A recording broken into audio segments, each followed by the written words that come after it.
My name is Isham Muhammad. I am studying Doctor of Pharmacy here in Punjab University. I'm from Palestine.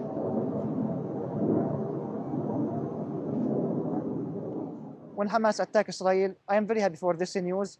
But in the other side, there is also, regardless Hamas, on the other side, they making more and more attacking to Gaza. I am very sad and so disturbed for this situation which happened now in Gaza. Too much family they are killed by Israel. Inside Gaza, have also bad situation. The electricity go from them.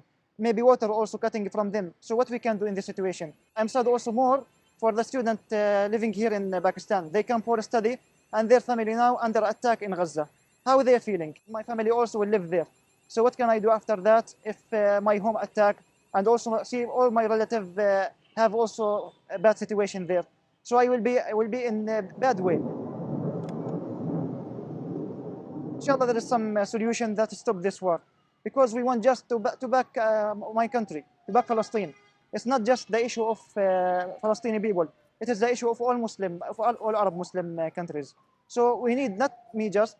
We need from Yemen, from Sudan, from Jordan. We need serious to back our country to us.